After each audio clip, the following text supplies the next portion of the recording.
नमस्कार सर्व महाराष्ट्रातील शेतकरी बांधवांना आणि युवक तरुण शेतकरी मित्रांना आणि सर्व शेतीविषयक संबंधित काम करणाऱ्या मजुरांना सर्वांना माझा नमस्कार.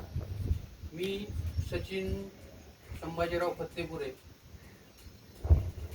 गेल्या बऱ्याच दिवसापासून माझा विचार होता की शेतीविषयक व्हिडिओ बनवून आपण शेतकऱ्यांना मार्गदर्शन करावे.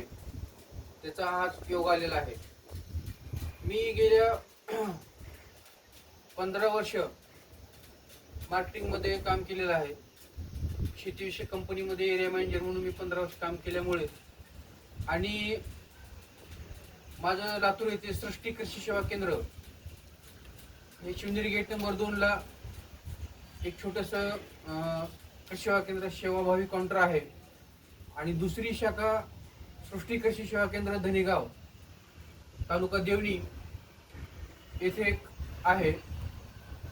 मग या शेतीविषयक प्रवाहामध्ये मी बऱ्याच दिवसापासून आहे. पण मला एक विचार आला की आपण या शेतीविषयक क्षेत्राला जर मार्गदर्शनाची जोड दिली तर बरंचसं काही घडू शकतं. कारण आता काय झालेलं आहे की तंत्रज्ञान हे वाढत चाललेलं आहे आणि शेतीला तंत्रज्ञानाची गरज आहे. त्याच्यामुळे मी माझ्या चॅनलचं नाव शेती आधुनिक तंत्र हे ठेवलेलं आहे. कारण आपण पाहिलं की प्रत्येक गोष्टीचा जर अभ्यास करून आपण शेती केली तर शेती 100% परवडते आणि शेती इतका व्यवसाय चांगला कुठलाच नाही हे मी 100% तुम्हाला शास्त्रीय सांगू शकतो. म्हणूनच मी विचार केला की आज माझा परिचय म्हणून हा पहिला व्हिडिओ मी तुमच्या तुमच्या समोर सादर करत आहे. यानंतर प्रत्येक व्हिडिओमध्ये सीझन वाईज जे वेगवेगळी पिकं असतील त्या पिकांचं तुम्हाला डिटेल्समध्ये मी माहिती देणार आहे. आता मी पूर्ण महाराष्ट्रामध्ये काम केल्यामुळं महाराष्ट्रातल्या पूर्ण पिकांची तुम्हाला माहिती, प्रत्येक पिकांची माहिती मी देणार आहे पुढच्या एपिसोडपासून. कारण आता सीझन लवकरच चालू होईल आणि सीझन चालू झाल्यानंतर शेतकऱ्यांना खूप मोठी यावर्षी संकट आहे. कारण खताचे भाव वाढलेले आहेत, औषधाचे भाव वाढलेले आहेत, बियाण्याचे भाव वाढलेले आहेत. ह्या सगळ्या गोष्टीचा जर मेळ घालायचा असेल आणि कमी खर्चामध्ये जर आपल्याला शेती व्यवस्थित करायची असेल तर आपल्याला आज 100% तंत्रज्ञानाची माहितीची गरज आहे. कारण बरेचसे शेतकरी आज खूप चांगल्या पद्धतीने शेती करतात, पण एक आपण पाहिलं तर 50% शेतकरी वर्ग हा खूप पाठीमागे राहिलेला आहे. कारण त्यांना बेसिक नॉलेज हे भेटलंच नाही. कारण एखाद्या दुकानदाराकडे जाणे, त्याच्यावरच्या खरेदी करणे आणि घेणे, पारंपरिक शेती करणे ही पद्धत खूप दिवसापासून चालू आहे. पण आता ती पद्धत मोडून आपण आपल्या शेतीला काय लागतं म्हणजे महत्वाचे मुद्दे म्हटलं तर आपण आता आपल्याला संधी आहे माती परीक्षेची. आता उन्हाळा चालू आहे, कुठलेच पीक आपल्या शेतीमध्ये नाहीत, तर आपण सुरुवातीला माती परीक्षण करून घेणं खूप गरजेचं आहे. माती परीक्षण करून घेतल्यामुळे त्याचा रिपोर्ट आल्यानंतर आपल्याला सगळ्या खतांची किती आपल्या जमिनीमध्ये अवेलेबल आहेत आणि किती लागणार आहेत, पीक कुठलं घ्यायचं आहे आणि त्या पिकाला किती आपल्याला खतं द्यायचे आहेत, ह्या गोष्टीचा आपल्याला सगळ्यात महत्त्वाचा प्रथमतः त्यामध्ये अभ्यास होतो. त्याच्यानंतर दुसरी गोष्ट आपल्याला कुठलं पीक घ्यायचं आहे, त्या पिकांना किती खर्च येणार आहे, त्याला खतं किती लागतात, NPK म्हणजे काय, किंवा आपण कुठल्याही पद्धतीने NPK जर तयार करायचं असेल सुपर पोटॅशच्या माध्यमातून असेल किंवा आपण जी वेगवेगळी खतं आपण टाकतो, चुकतं काय शेतकऱ्यांचं, महाराष्ट्रामध्ये DAP हा खूप आवडीचा खत आहे. पण DAP मध्ये आहे काय हे बऱ्याचशा शेतकऱ्यांना माहिती. फक्त DAP म्हणल्यानंतर DAP मध्ये आहे काय, युरिया आणि सुपर. पण छोट्याशा अवेलेबल नाही त्याच्यामध्ये. मग आपल्या पिकानुसार NPK हे तिन्ही गोष्टी आपल्याला लागतात, मायक्रोटन लागतं, त्याच्यानंतर सूक्ष्म अन्नद्रव्ये लागतात. ह्या गोष्टीचा अभ्यास करणं आम्हाला गरजेचं आहे. त्याच्यानंतर आपण बीज प्रक्रिया, बियाण्याची निवड, शेतीची मशागत, पिकातला अंतर, पिकाला कुठल्या फवारण्या करायला पाहिजे, किती दिवसांतर करायला पाहिजे, रोग व किडीची माहिती, अशा छोट्या छोट्या गोष्टी ज्या आहेत त्या बऱ्याचशा शेतकऱ्यांना माहिती नाही.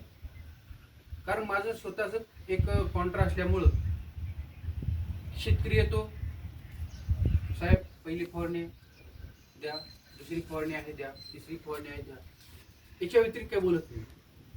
पण सगळेच दुकानदार हे सारखे नसतात. आणि मार्केटमध्ये काय झालेलं आहे, खूप मोठं डुप्लिकेशन झालेलं आहे. भारतामध्ये सगळ्यात मोठा खर्च हा शेतीवर आहे आणि सगळ्यात पाठीमागेच आपली शेती राहिलेली आहे. त्याच्यामुळे मी तुम्हाला या व्हिडिओच्या चॅनलच्या माध्यमातून प्रत्येक पिकाचं नॉलेज तुम्हाला डीपमध्ये देण्याचा प्रयत्न करणार आहे.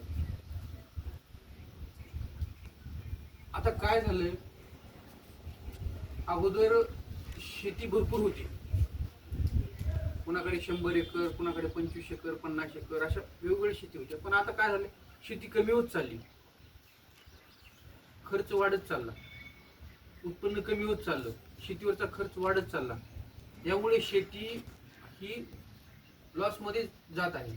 पण त्या शेतीला जर आपण लॉस पासून वाचवायचं असेल तर त्याला तंत्रज्ञानाची जोड ही अपेक्षित आहे. त्यामुळे इथून पुढच्या व्हिडिओमध्ये मी तुम्हाला सविस्तर आणि सुटेबल या शेतीविषयीचा अभ्यासाची तुम्हाला जी पाहिजे ती गरज आहे ती मी तुम्हाला सांगणार आहे. त्यानंतर तुमचे काही प्रश्न असतील तर माझा मोबाईल नंबर आहे 90 11 11 45 66. ह्या नंबरवरती कधीही तुम्ही संपर्क करू शकता. आणि सगळ्यात महत्त्वाची गोष्ट, यावर्षी खूप चांगला पाऊस आहे असं आपल्या हवामान खात्याने सांगितले आहे, बऱ्याचशा तज्ञांचं मत आहे. त्यामुळे आपणाला आमच्या चॅनलच्या आधुनिक शेती तंत्रज्ञानाची जोड आणि यावर्षीचं चांगलं वातावरण या गोष्टीचा जर मेळ घातला तर बरेचसे शेतकरी आपल्यासोबत जे जुळणार आहेत त्यांना खूप मोठा फायदा होणार आहे. आणि मला शेतीविषयी गोष्टीची खूप मोठा छंद आहे. आता तुम्ही पाहू शकता आमच्या इथे मी वरी गच्चीवरती बरेचसे प्लॅन्ट, म्हणजे प्रत्येक पिकं असतील तर प्रत्येक पिकांना कशा पद्धतीने डेव्हलप करायचं ते जवळपास मला वाटते ते 500 ते 600 रोप आहेत वेगवेगळे. तर या रोपांना कसं जोपासायचं, म्हणजे एवढ्या उन्हामध्ये टेम्परेचरमध्ये आपण ते पूर्ण वरती घेतलेलं आहे. आणि आम्ही सेंद्रिय शेतीनं जो भाजीपाला आहे घरच्या घरी पिकवतो आणि खातो. आणि सगळ्यात महत्त्वाचं म्हणजे मी तुम्हाला पुढील व्हिडिओमध्ये कमी खर्चामध्ये सेंद्रिय शेती असेल, जैविक शेती असेल, रासायनिक शेतीचा कल कसा कमी करायचा, शून्य मशागत शेती कशा पद्धतीने करायची, या सगळ्या गोष्टीचा तुम्हाला मी परिचय देणार आहे.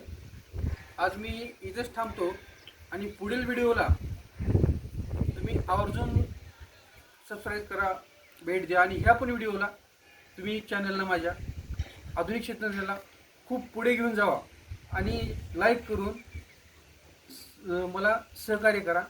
मी पण तुम्हाला वेगवेगळी माहिती देऊन सहकार्य करेन.